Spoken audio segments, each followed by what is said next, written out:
because I just get the sense that they're bleeding through somehow and that they wear their human suit like we wear clothes.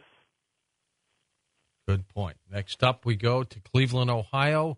Devin, you're up with us on Coast to Coast. Hey, good morning, Devin. Oh, hey, thank you. I Sure. was wondering about the Bimini crystal found in the underwater pyramid by Dr. Ray Brown. I was thinking that the addition of this crystal to the pyramid, that it could actually act as a large capacitor used to create a more harmonic crystal structure and help irrigate crops and charge the drinker's body with water. This crystal could also be what was also spoken of, the Ark of the Covenant. I think the Ark of the Covenant is another story, but capacitor is a word that would fit with it as well. Yes, I agree with what you've just said. The harmonics, the positioning, top of a pyramid, carrying a resonance field, all of this is the language of the same thing that we're talking about. Now, the Ark of the Covenant, it strikes me that in the Queen's Chamber, in the corbelled little niche, that it could have slid right in there and charged up. And it always struck me when I heard Bible stories in catechism, and they left with the Ark of the Covenant, that it probably worked when they left with it. But as the farther away they got, it's like the batteries ran out, and it didn't work anymore because they had left the place where it recharged. And so it makes sense to me, being inside the Great Pyramid, that it could have charged. And perhaps there's other ways that the energy within it could have regenerated itself. But a little story is, in the days of Walkmans, batteries used to last me 12 hours when I went to Egypt, and I'd always take the dead batteries and put them in the pocket of my coat because I knew I'd wear my coat into the Great Pyramid. When I'd come out, the batteries would last for 6 hours. So a totally dead battery would get half a charge in this day and age when the pyramid's not working at full capacity. So the idea of crystals, charge, capacitors, and energy generation makes a lot of sense to me. It's Greenville, South Carolina now. It's Evan's turn. Hi, Evan. Go ahead.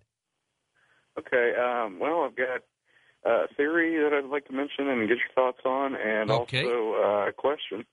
My theory is that ancient Egyptians, extraterrestrials, and the beings that have been discussed on tonight's program were all much more deeply in tune with the higher consciousness out there in the cosmos, that and I believe that we as a humanity are meant to be as in tune with that as they were.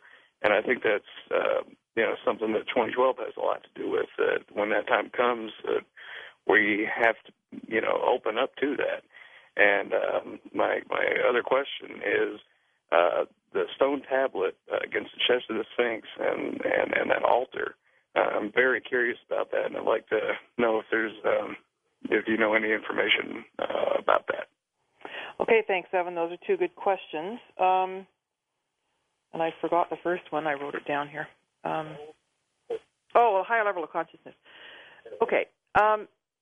When we are if we are in this binary star system, and we're talking about a 26,000-year precession of the equinoxes cycle, when we're close to our companion star, there's higher states of consciousness, and it takes 13,000 years roughly to get there. And then when we're outside, we have lower states of consciousness.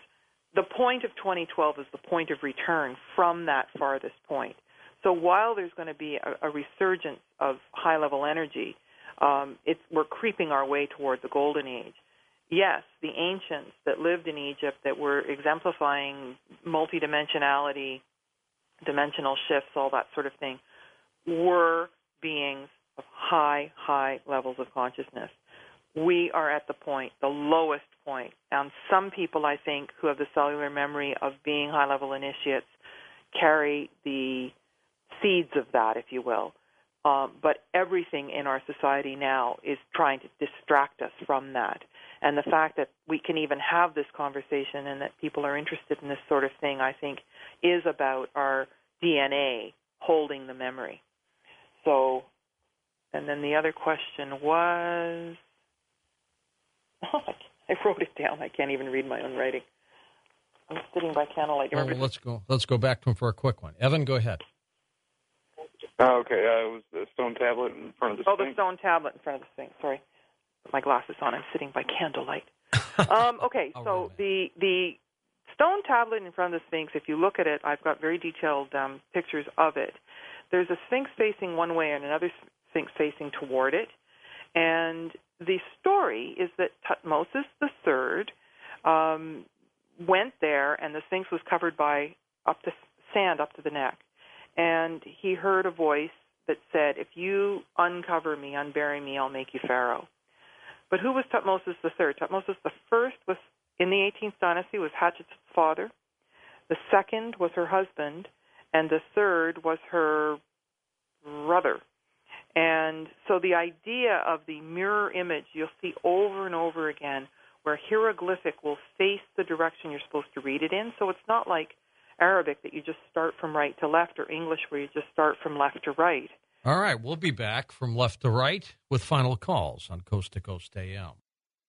Well, for you StreamLink members, Wednesday night, our chat, 8 p.m., with none other than John Lear, as he talks about UFOs and some other incredible things. StreamLink members, 8 p.m. Pacific time. That'll be Wednesday, which is this morning into Wednesday night, 8 p.m., with John Lear. We'll be back with final phone calls with Carmen Boulter on Coast to Coast AM. I've got to ask you about your work, Angels and Archetypes. What got you into that area? I was looking, it all started when I was the director of the Women's Therapy and Research Center, and I was offered 2 full-time research assistants from the Southern Alberta Institute of Technology, and they said, pick a research question. You can pick it as you like. So I asked, what happened in the switchover between matriarchy and patriarchy?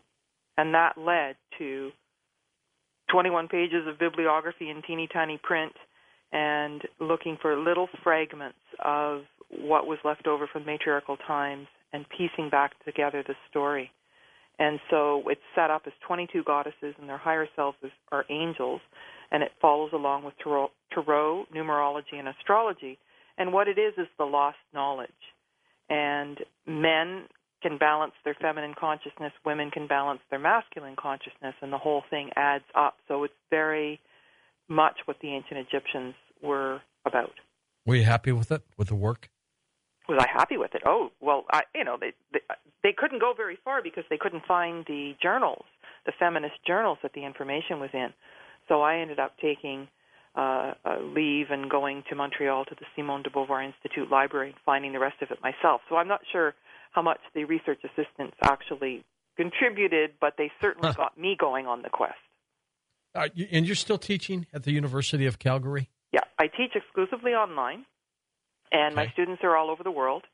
And, yep, I'm still teaching there. You like that? I do. I mean, I like the flexibility of teaching online, and I just spoke at a conference in Vancouver last weekend, but I realized that so much more of my day and my brain is filled with this stuff about Egypt than it is about what I'm doing at the university. All right, let's go to Jim at Potosi, Missouri on the wild card line. Jim, you're up with us. Hi. Hi, George. Thanks for a wonderful show. And Carmen, appreciate the subject. It's a great presentation. I was wondering, do you find resistance? I mean, obviously you have been finding resistance of the spread of obtaining more knowledge. Has the group, the Rosicrucians, been directly or indirectly, have you heard from them, giving you a fit, collecting information? Actually, I don't know anybody personally involved in the Rosicrucians. The Rosy Cross is something that I've looked at, and I know that they've examined Egypt, but I don't have a direct connection with them. Okay. And the word pyramid, do you understand why it says light from the middle? Has anybody ever explained that to you? Well, the thing about the word pyramid is it's actually a Greek rendition of the word in the ancient Suf language, which was the language of the people of Kemt, which is before Herodotus came to Egypt. It was called Per Neter, which means house of nature. And that's indicating that it was a measurement, all the sacred geometry of what goes, Fibonacci sequence of what goes into nature. So whatever the word pyramid is going to describe, that's going to be, again, a later version of it. Well, I was just wanting to let you know that I had